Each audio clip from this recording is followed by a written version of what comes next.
And Beth, welcome to 2 Kings 22:11. When the king heard the words of the book of the law, he tore his clothes.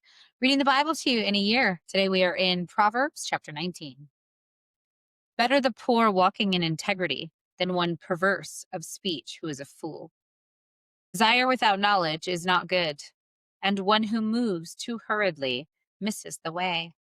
One's own folly leads to ruin, yet the heart rages against the Lord. Wealth brings many friends, but the poor are left friendless. A false witness will not go unpunished, and a liar will not escape. Many seek the favor of the generous, and everyone is a friend to a giver of gifts. If the poor are hated, even by their kin, how much more are they shunned by their friends? When they call after them, they are not there. To get wisdom is to love oneself.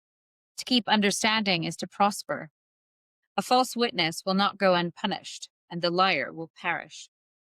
It is not fitting for a fool to live in luxury, much less for a slave to rule over princes. Those with good sense are slow to anger, and it is their glory to overlook an offense. A king's anger is like the growling of a lion, but his favor is like the dew on the grass.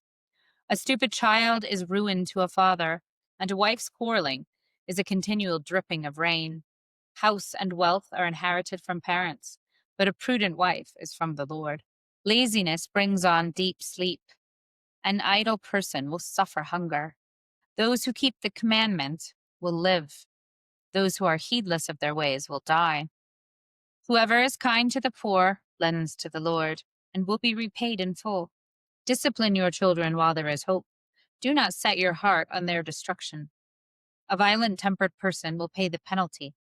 If you effect a rescue, you will only have to do it again. Listen to advice and accept instruction, that you may gain wisdom for the future. The human mind may devise many plans, but it is the purpose of the Lord that will be established. What is desirable in a person is loyalty, and it is better to be poor than a liar.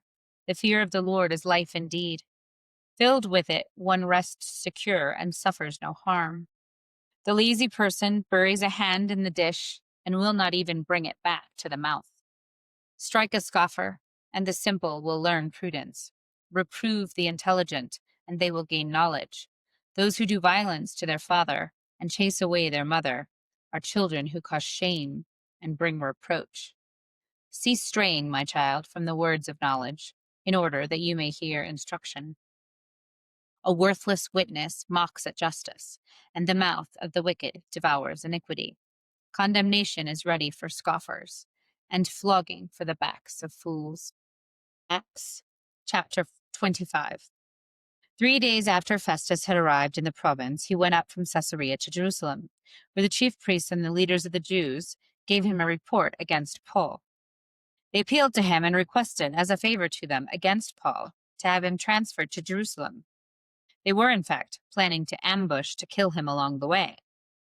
Festus replied that Paul was kept at Caesarea, and that he himself intended to go there shortly.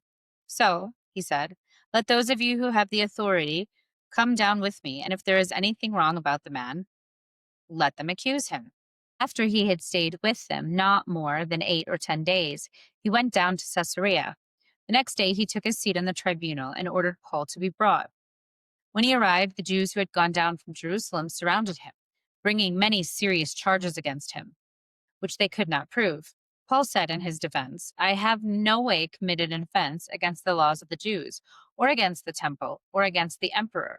But Festus, wishing to do the Jews a favor, asked Paul, do you wish to go up to Jerusalem and be tried there before me on these charges? Paul said, I am appealing to the emperor's tribunal. This is where I should be tried. I have done no wrong to the Jews, as you very well know. Now, if I am in the wrong and I have committed something for which I deserve to die, I am not trying to escape death, but if there is nothing to their charges against me, no one can turn me over to them. I appeal to the emperor.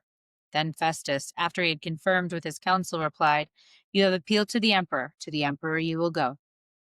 After several days had passed, King Agrippa and Bernice arrived at Caesarea to welcome Festus. Since they were staying there for several days, Festus laid Paul's case before the king, saying, there is a man here who was left in prison by Felix. When I was in Jerusalem, the chief priests and the elders of the Jews informed me about him and asked for a sentence against him. I told them that it was not the custom of the Romans to hand over anyone before the accused had met the accusers face to face and had been given an opportunity to make defense against the charge.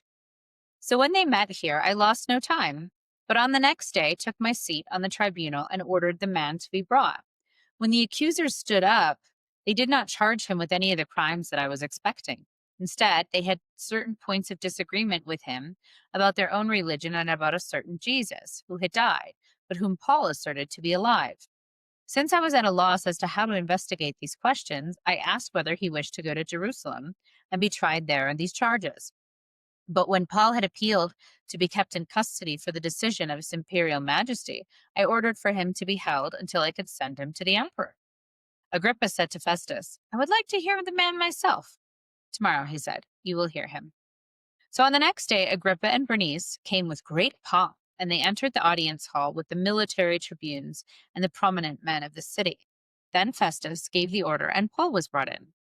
And Festus said, "King Agrippa, and all here present with us, you see this man about whom the whole Jewish community petitioned me both in Jerusalem and here, shouting that he ought not to live any longer.